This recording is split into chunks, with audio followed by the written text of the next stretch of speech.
If you saw a tumor dissolve inside someone's body, it would be a miracle. I talked to healer Antonia Harman, and she can do just that. And the world is changing, and maybe people need to start believing that people have real gifts. You'll see the actual footage of this miracle. Here we go.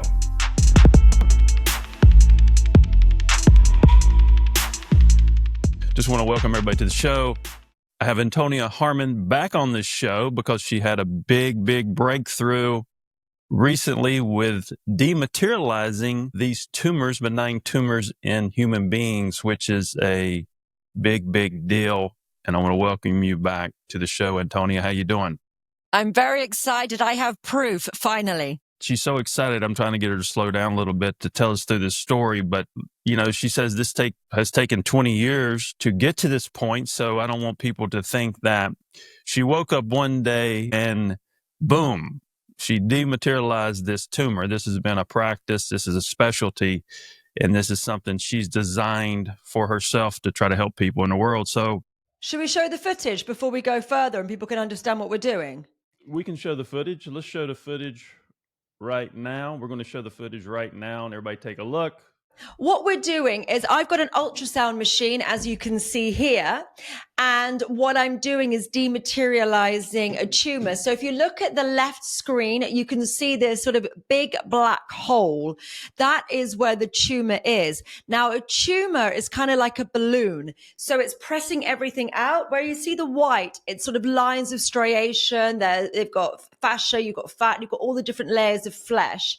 And the black abyss is the tumor because it's just pressing everything outward.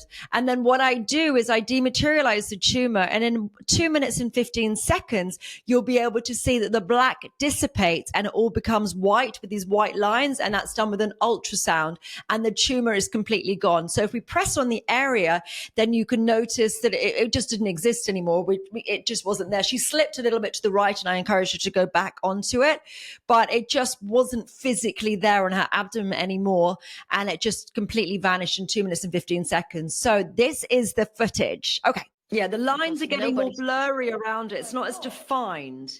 It's getting fuzzy around the edges. You see something's going on. You just can see that. So we've got Dr. Els who's doing commentary for us because I wanted to get a medical doctor involved. It's getting smaller. It's phasing in and out. Yeah. So it's getting smaller. So it's more white. Yeah. Well, it's literally there's whites coming in and it's just like almost teleporting or phasing in and out. So the left is a photograph and the right is the active video of the tumor. Notice how it's changing. A lot smaller. Wow. And then it goes black again, and then it goes white again, and it's literally phasing in and out. It's completely bonkers. There's a Greg Braden video from the 90s, and these doctors in Beijing, and I've tried to mimic that, and it looks like I may have succeeded. Wow. Yeah, I think we moved slightly to the right at that point because I think it sort of wasn't there anymore. So then we encouraged you to move slightly to the left again. I remember you saying there's still a little bit there. Yeah, there's a tiny little bit there. Yeah. So I asked you to move the ultrasound to the left again, and then it just completely goes. But I mean, that is, wow, it's just gone. And then it was weird. Like you could see like the striations, in the tissue where it had been. Right. That's pretty crazy. So, I mean, how did the lady respond to that? Blown away. I mean, we didn't show her that video until the following day, and she hadn't seen it before, and she was, absolutely just blown away by it. And that particular growth that she had, which is a benign tumor, wasn't there anymore. She has a couple of other ones. I need to work with her again because she actually has 4. And I had one which I suspect is malignant, which took a bit longer to go. It was about half an hour. I suspect it was. I'm not legally allowed to diagnose, but I suspect it was from from how long it took to clear. But that was 2 minutes and 15 seconds for a benign tumor, about 2 centimeters. I think it was 2 by 3 centimeters around. And that just completely dematerialized in 2 minutes and 15 seconds. I mean, you are a specialist, and I haven't seen anybody do this in real time ever. In thinking about this now, Antonia has been working on her craft for over 20 years. She's from Cornwall, England. She's been doing the, personal development space for a long, long time. So this is not something that happened overnight, and this is something she's been working on to get to this point. So tell us a little bit about the human makeup of kind of your interpretation of getting to this point and breaking through to be able to do this. I actually saw this, something very similar, in a Greg Braden video, which he released in 2013. It was from 2007, a talk that he did in Milan. These 3 Chinese practitioners managed to dematerialize a tumor that a lady had on her bladder. And it took about 3 minutes for them to do it. And they were circled around, and they have ultrasound footage, and they have a specific phrase in Chinese, which means already gone. And the tumor dematerialized. So since I saw that, I have been quietly obsessed with getting to the stage of dematerializing tumors, because I saw it and I knew that it was possible. So I've been very, very focused on doing that since then. So it has happened before, but the hospital in Beijing, a medicineless hospital in Beijing, got shut down. So I don't know if anyone's currently doing it. I've not seen it before. And I went and invested and got myself an ultrasound machine because I thought it was important to show this. But I have been doing this for a while. I had a benign uterine tumor 5 years ago. And I was able to dissolve that. It took 3 days, and then I could feel it just sort of shrink and then pop. It didn't rupture. It just sort of emptied out like a balloon. And then I also worked on one of my practitioners called Spring, who had also a benign uterine tumor about a year and a half, 2 years ago. And that went in 10 minutes. How do we approach this? How do we get this into the mainstream? And, if this hospital was shut down in China, I mean, what do you think about that? What do you think about getting this out there? I am not People suicidal. knowing you're able to do this. I am not suicidal. Yeah, we need to get this out. I need to get on as many big podcasts as possible. Partly for safety. I've got other people who know how to do it as well now. So that it's going to make it accessible. People can learn this. If anyone is interested, they can go and learn this. It's all on my website, divineempowerment.com, and it's level 18, and you can take the classes, sit in your pajamas with a cup of tea, watch videos, and awaken your latent abilities. So I would like this taught in schools. I would like everybody to know how to do this, because we dissolve traumas, we dissolve depression. I'm doing a study deleting PTSD. I just think as many people who can share it, the better. As many people who can be part of it, the better. We need to get this work out there and start helping a lot of people who are suffering greatly. When you think about this, you said that you can train people to do this. Now, I say this thing of tone attracts tone. And I think there's a certain group, if you will, or tone people attract. Is there a certain personality? Is there a certain makeup of a person that you can train to do this? Do they have to have certain abilities? I think we're gods with amnesia, every single one of us. And I think that we have abilities which are suppressed. And I spent 20 years awakening my abilities. So I genuinely, from the core of my being, believe that every single person who's watching this is a god with amnesia. There may be some people who wouldn't be interested in your podcast and would switch me off immediately, saying this is a load of nonsense as soon as that video came up.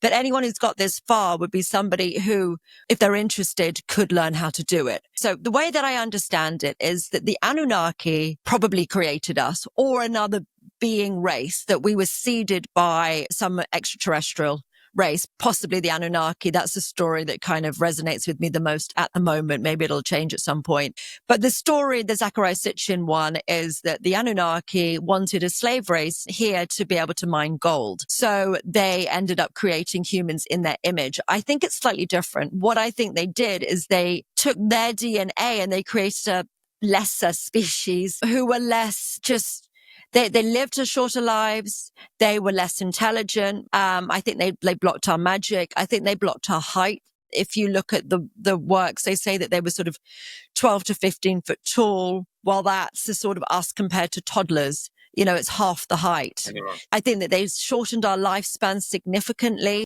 If you look in the Bible, they've got people who are 995 years old. I think Noah's 998. There are people in the Bible who were living to around 1,000 years. And then if you go into the stories of Thoth and ancient Egypt, they were possibly 12,000, 15,000 years that they lived. So I think they shortened our lifespans, because if we can live and be healthy for a long time, we're less controllable. because at the moment we're at school and then we have kids and then we're busy working and then we've lost all our fight by the time we get into our 50s, 60s when kids leave home, and then 70s, 80s people die and they're just sort of tired by that point. I think they shut down our intellect. I think they shut down all of our abilities. They just made us a slave race, and they put malware and different technology within our DNA to make us be more subservient and obedient to them. And it's literally tech in our DNA to prevent us from having the godlike abilities that they have. So I'm removing the tech gradually and awakening to my true nature. And I think that's what everybody else has as well. But as I said, it's taken 20 years to be able to get to this stage. And I think that cities or spiritual superpowers are possible. And the other thing with this is we think that it's exceptionally rare. And if you think, there's not very many people who have been able to do such things. But actually, if you look at Chinese and Tibetan written history, there's 160,000 monks who could dematerialize and materialize things, from getting a grain of rice and making piles and piles of rice from people who were starving, or dematerializing diseases. It's very difficult to get to, and people mostly have been in the mountains and meditating for a very long time to be able to get there. And I lived a monastic lifestyle for a very long time to be able to get there too. And I've awakened this, and now I can teach it to other people because I think Christ consciousness is coming through, and it's time that we all awaken to our abilities. And I think we could all have these abilities, and I don't think we need disease anymore. Well, when you think about that, could there be two sides to that Anunnaki story? When I say two sides, when you think about size, when you think about lifespan, if this is a test, right, an experiment, and maybe they overshot. I mean, could it be the overshot? Because if people were bigger and people were living longer and people are having, multiplying, and population is our biggest problem right now, do you think That's not a big problem. But we don't have a population problem. Every little aeroplane, look how much green space there is. We don't have a population problem. Not at all. The population problem is the only, to me, that's the only problem, supposedly, quote, for the 3D world, right? But what I'm saying is, did we overshoot? Right? Did this experiment overshoot at some point? And they're like, oh shit, we got to come back in and we got to make them smaller and we got to give them less intelligence. And now that maybe they overshot the downplay, and now there's these gods with amnesia are coming back through, or do you think it's broke their malware? I broke their malware. I've spent 20 years breaking their malware. It's malware in our systems to prevent us from having these abilities. And I've literally decoding it. It's coding. It's like playing around with the matrix and decoding it. It's literally tech that's put in our energy system and our DNA. And I have managed to unravel their technology. So you think that the Anunnaki is a force against divinity, basically? I think that they took their blueprint and they wanted slaves to dig gold. I don't know if it's what it's got to do necessarily with God. They just wanted slaves. I'm not sure they're bothered about the divine or anti the divine. I think that they were highly evolved beings who wanted a slave race, and there's slaves throughout humanity is a big thing. Every continent's had slaves. There's always been slaves around. And if you want something doing and they didn't want to do it because they would, thought that they were better than that, then they wanted the mineral. They wanted gold, and they were too highly evolved to mine the gold, and they got narky about it. And they just, we're making AI to do things. Maybe they just thought we were less. And so you can go and do the rubbish jobs. I don't think that there was anything about divinity necessarily. I think they just wanted worker bees to get on with things. It was to do with gold, the Zachariah Sitchin story is that basically their atmosphere got deteriorated, I think, from war. And what happens is they need to have gold, and they put the gold in the atmosphere, and it prevents the radiation coming from the sun. So they needed to mine a lot of gold, and there's a lot of gold on this planet, and then they could spray it into the atmosphere to prevent the radiation from the sun coming and getting them. That's the story. Well, that makes a lot more sense to me when you put it in simple terms, because I think a lot of these stories are a lot simpler than we realize. And I say this all the time too. When we're looking at this and you're doing this dematerialization, I always say that divinity can be looking somebody right in the face and they don't know how to respond.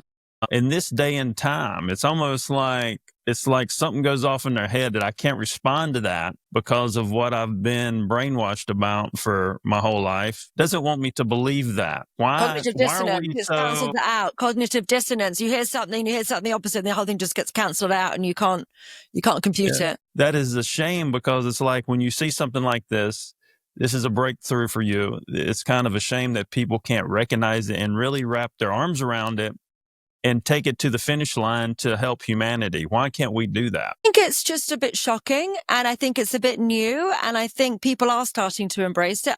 I did this first time 2 weeks ago. I've not just done it one time. So far, I've done it 3.5 times. And the half is really interesting. So it's reduced by about 75%, the person that I'm calling a half. And I have to do another session. I've done 3 sessions with him so far. I think that his tumor is malignant. That's why I think that it's taking longer to go. And it's on the top of his foot. I'll be releasing more footage on that one. It's repeatable, but it's still very new. But the more people see it, I think the more people will understand it and believe it. But it's very shocking. And it's completely, I've been able to dissolve traumas for many years. And even that is way beyond they've just never had any experience of it. So I think it's just going to take a minute for people to just understand it. But I've had a very good response from it so far. A lot of people are sharing it. A lot of people are very excited. And to be honest, I think it's what we've all been looking for. So it's just bringing this stuff into the world and just be undeniable. I need to just keep doing it, keep showing people, and just, help as many people as possible. And then it'll normalize at some point. Like yoga was fringe 20 years ago. Reiki was totally fringe 15 years ago. So as I said, I've been doing this for 20 years, but I've sort of kept my head down a little bit, and I've just been working towards this goal, and I've been completely incapacitated for days, months, weeks, years, downloading this energy. So it's time to bring it into the world because I'm a bit more lucid. I have had a lot of time completely just in a trance in some other dimension, unable to really communicate or do anything really. So now is the time to bring it out. And I think people are ready, and I think it's exciting.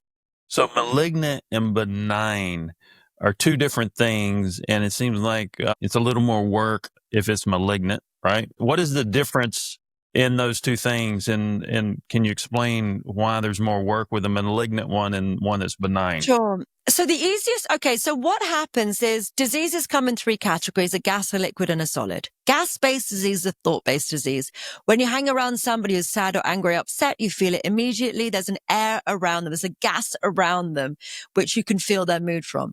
And then you've got a liquid-based disease, which is like a cyst or backache. Changes location, changes intensity. A cyst is a literal ball of fluid. But we get trapped thinking about something, and all of our thoughts gather somewhere in our body. For backache, it's about not feeling supported. And all of those thoughts just gather in our lower spine or anywhere in our back. And that's the thoughts of not being supported. And that's a liquid-based disease. A cyst is a literal ball of fluid, or a tumor is a solid, and it's just the thoughts compressing and running out of room. So they're just more and more tightly compressed. So that's a solid is a benign tumor, which means non-cancerous. A malignant one is cancerous. So a benign tumor is capsulated. That's the medical term. It has a shell around the outside, a capsule around the outside, and it's not spreading. It's just stuck in a little ball. And when it becomes malignant, the capsule or the shell around the outside pops and it starts to spread around the body. It becomes a liquid once again and starts to spread. And that's when it's cancerous, when it's spreading. But all it is compressed thoughts. We getting trapped in an awful situation that happened many, many moons ago, and us being fixated on it and just thinking about that long term. And then that causes those diseases. So what I do is I dematerialize it. So I'm getting it to go from a solid to a liquid to a gas, and then just dissipating it into sort of subatomic particles and then out of their system entirely. So do you prep the patient? What do you tell the patient when they start this treatment? I mean, do you do it remote, or is it more powerful if it's in person? I'm doing a combination at the moment. I'm working to get loads of footage because I think it's really important to get footage. However, I've got a couple of people I'm probably going to be working on remotely shortly because they've got brain tumors. I've had 3 people approach me with brain tumors, and I think they are, they're on their way out. So it's a last resort. I like doing things in person just because it's really nice to have ultrasound footage of things, but it doesn't make any difference to the quality of the work, whether I'm doing it remotely or in person. It makes absolutely no odds whatsoever. Well, there's a little bit of a rub there too. I mean, if you're in a situation, if someone, let's say the medical systems wrote them off and they're coming to you as a last resort, that's a little bit of kind of an emotional piece. I mean, how do you deal with that situation, knowing what they've been told by the medical society? There are no guarantees, and I can't guarantee that I can fix things. If you want to guarantee buy a washing machine, I can't guarantee it. But but surgery can't guarantee it, chemo can't guarantee it, radiotherapy can't guarantee anything either. But if it's this or the end, I think it's worth a shot. No, but I think that I mean, so far I've had really good results, but it's new and I'm only just starting to do it with technology, with proof. But I think that if you're guaranteed certain death, the medical world has written you off, you may as well give it a go because maybe it'll work. now you think about someone like Dolores Cannon, who created this, was it 3HT hypnotizing type of process that wasn't prevalent in society as much. From my understanding, it's kind of our own process. Now, are you creating like a manual or your own process or guide or cliff notes of how to do this to give to other people? So I have 18 levels that people can learn. So basically, enlightening is a losing game. We've got all this malware and technology in us preventing us from being our God selves. And as you go through the levels, those things get removed from your system. So people have class notes and they have videos that they follow along, and then it awakens these abilities within people's systems. So they are able by level 18 to do this, but it works first time and every time anyone's done this work. It's not practice makes perfect like everything else we've ever done is. It's because this is our birthright. This is normal and natural to us. It's shut down. Our energy systems are severely atrophied, haven't been used before, don't work, do very, very little of what they're supposed to do because I think the Anunnaki blocked our magic. And I think magic used to be a thing on the planet. And now, if you see Arthur C. Clarke says any sufficiently advanced form of technology is indistinguishable from magic. And I'm just awakening our normal natural abilities. And it feels like magic because you've not seen it before, but it's actually our birthright. So yeah, there are manuals, but everything else that we do, there is instruction to it.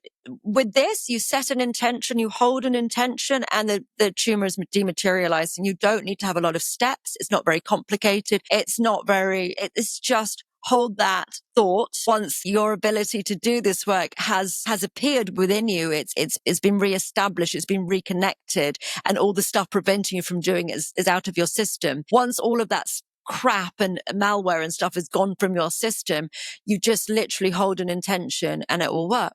Now, I'm the type of person, my craziness or whatever I have going on, I get up every day and I'm always trying to solve a problem. I'm always thinking about finding the next piece, solve a problem. Do you wake up every day and this is like, you're progressively thinking about this process daily in your mind? Instant healing of all disease. I'm completely focused on instant healing of all disease. And I have been single-mindedly focused on that for 2 decades. So you get up and you're like, all right, if I do this, I do that. And then in the meantime, you can jump out and be crazy and go have fun somewhere and eat dinner and maybe have a glass of wine too. Yeah, I love wine. And I can also, in one of the lovely energies of my level 1, because I like fun, I think that people need to be playful with stuff. And I think playfulness and fun actually can makes you be able to access godliness in a really nice way. So if you take things too seriously, you become really rigid on things. So I think being fun, being playful, being creative helps you in a large way. But in level 1, you learn how to change the taste of wine using energies, which is super fun. So I always do that when I'm out and about. So I get people, And we'll order like I don't know, house wine or something. And then we can remove the acidity. You can add certain flavors to it. You can make it taste like a much better wine. So it saved me an absolute fortune in wine. You can make it into a very, very good wine. And it's really interesting because people with very good palates can notice the difference. It's absolutely fascinating. They can, I can change it into a certain one, and my friends with amazing palates can identify the type of champagne. It's really fun. So yeah, wine's good. Well, it's when I look at you, I mean, there's this, and you see how I look normal, you look normal, and I've always said this thing: if you walk into a room and you look like a monk, there's an assumption to what that is in this day and time, compared to someone that may be a guru, a shaman, whatever you want to call them, walk in and kind of look stylish, got a shirt on. I don't know what kind of shirt you got on there. I have got, it's really sweet. It's Nefertiti, but it's Audrey Hepburn is Nefertiti. So, I mean, where does that come from? Because, a lot of times when people get these abilities, right, they want to put on the robe, they want to put on the hat, they want to look like the Pope. What are your thoughts about that? I think that people can get very rigid and very stuck in these things. I think the creators tend not to be that way. I think the followers tend to be that way. It's a different thing. Yeah. Interesting. Well, it's when you identify with a look, right, and there's thousands of people with that look, then I guess you're kind of following a cult, aren't you? It's a little culty. I mean, if you think about it in that perspective, it really is. So, normal person, you've spent 20 years. Did you think 10 years ago that this was possible? I thought it 20 years ago, although I couldn't tell anyone because I was worried I was going to end up in an asylum. People looked at you like you're nuts? I didn't tell people. I knew that I'd be able to instantly dissolve traumas, and I told people that I'd be able to instantly dissolve traumas, and they thought I was nuts at that point, so I stopped telling people what I was going to be able to do. Yeah. And then I was able to instantly dissolve traumas at least 15 years ago. Well, here's something we don't talk about. Science doesn't talk about a lot, and it's almost like we have... there's 3 parts to law of attraction. When you put your alignment through those 3 laws, that can create balance. But today's time, we are at environment and foundation, which science uses. They only use 2 parts of law of attraction to determine answers for humanity. But the piece that they don't use, this is what creates the big separation. The piece that they don't use, the sensitivities, the esoteric part, right? That's how we are living our lives, because we are responding to the emotions in society and making decisions on emotions when we're being guided by the environment and the foundation. Now, where I'm going with this is what is not talked about. So hopefully we can bring this esoteric part back in and everybody start using these 3 laws instead of 2 that science has created, and created a realm of physics that's not a real realm of physics, and so forth. So what I'm saying is science talks about foundation, and that is basically a person's non-conscious being. And there's not a lot of information out there about the non-conscious, about what it really is. This is, to me, I don't think this is a completely learned craft. I think that if you understand the non-conscious, and you understand that your non-conscious has a direction, and this is where I go with the 4 pillars, and you have directions within your 4 pillars of success, personal development, career, education. You have all these alignments within you that are going to take you a certain way based on your percentage makeup as a non-conscious being. So I think if we start exploring more about the non-conscious being and understand people's percentages in the game, you have an innate direction that you probably didn't know that got you to this point today. And then you brought in the sensitivities and esoteric part to ignite that non-conscious being to be able to do this. And I don't think I'm also relentless. I'm a relentless person.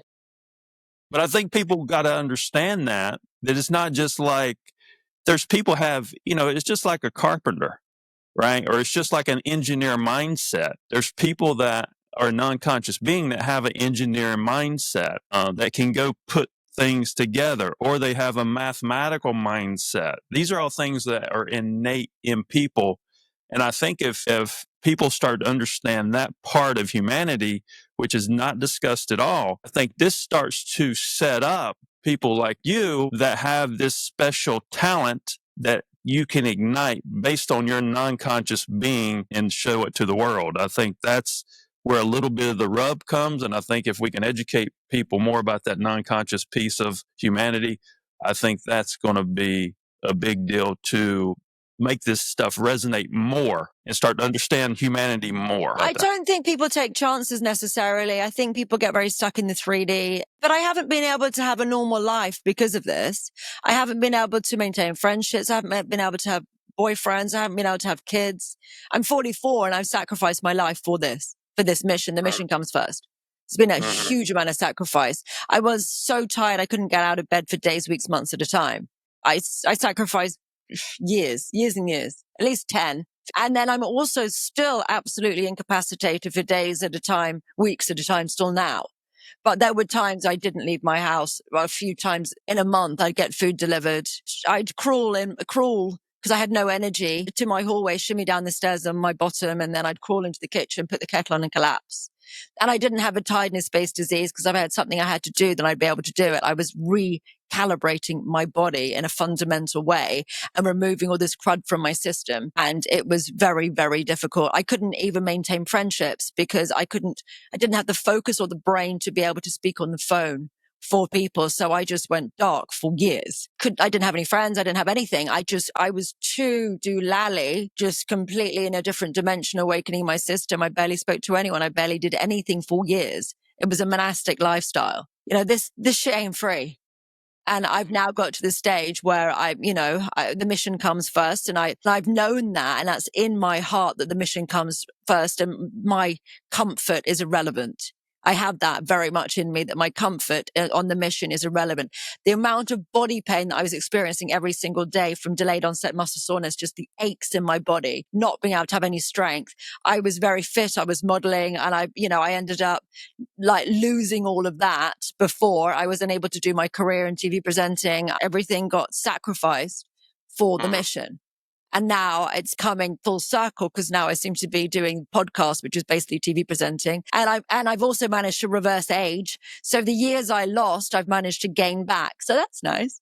If people can look at you as a person, right? And it goes back to finding thyself and understand that everybody cannot be who they're looking at, if you will. And we got to stop looking at people and trying to be who we're looking at and start looking within ourselves and finding ourselves, because I think this can help people understand where someone like Antonia is coming from with this breakthrough. And, because I think when you're going through that enlightenment push, you question that. But then when you get there and you wake up, you're like, well, shit, I'm here.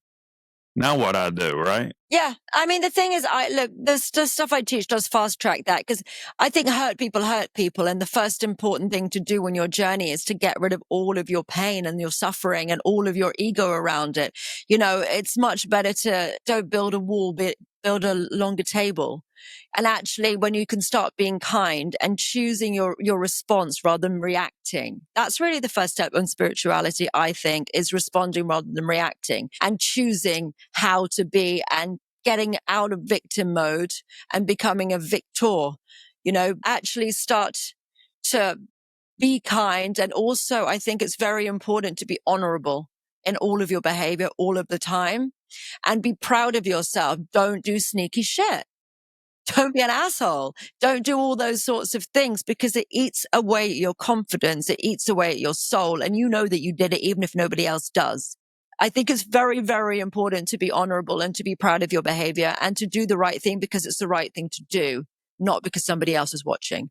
And when you start to do that, then your gifts start to come and more beautiful things will arise in your life. If you're doing sneaky shit, you're going to have a hard life. It's really important to be good and kind because you can. If you see the opportunity to help, take it.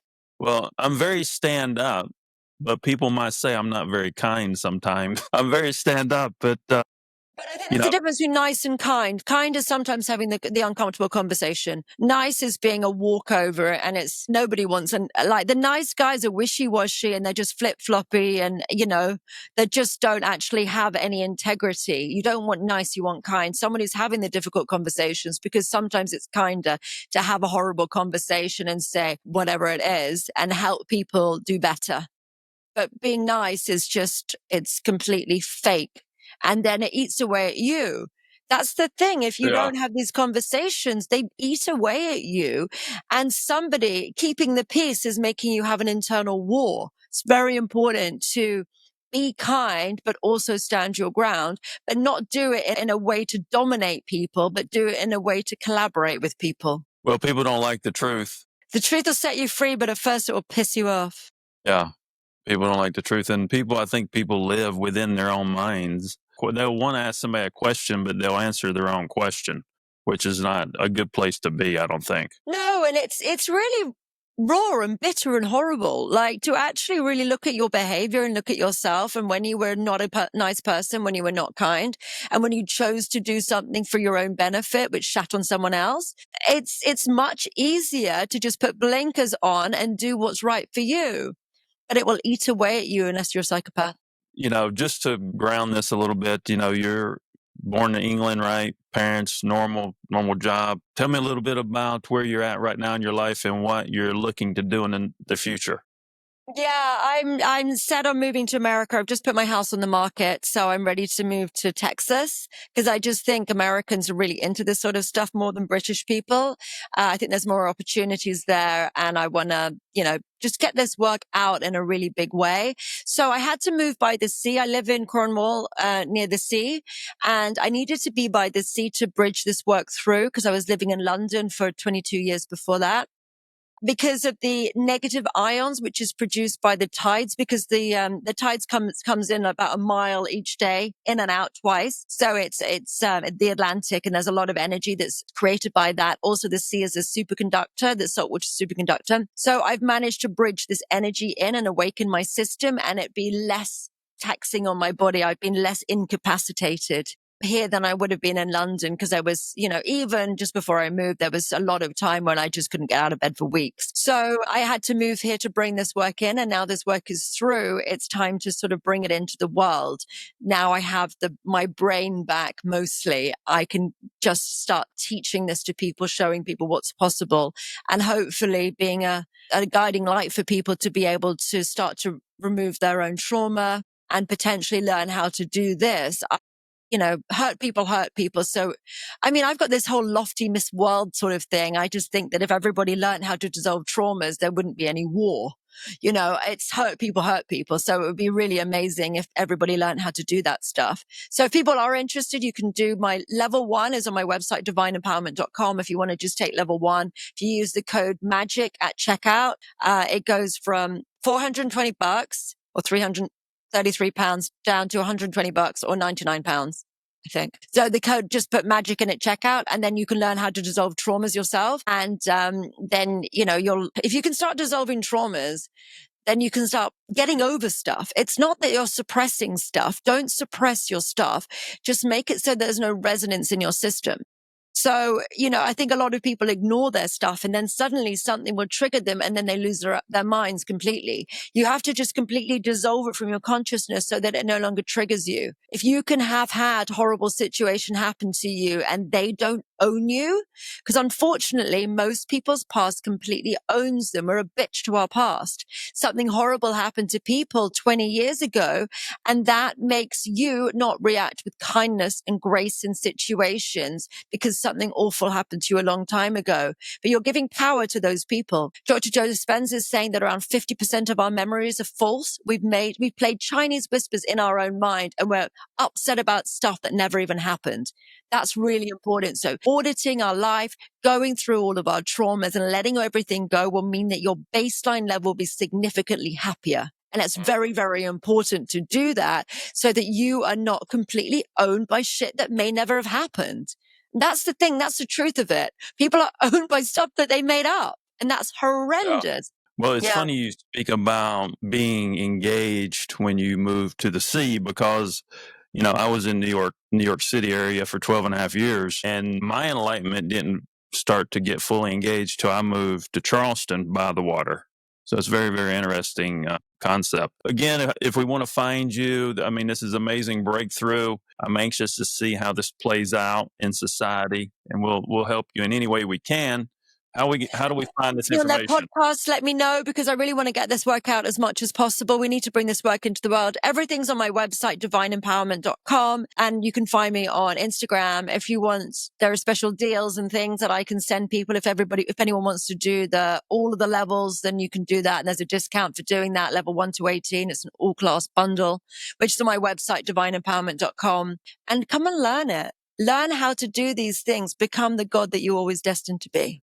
This has been Antonia Harman, and I am John Edmonds Cosma, CEO of Bang Productions, owner of the TikTok Live Creator Network Agency, and host of the Unimpressed podcast. Until next time.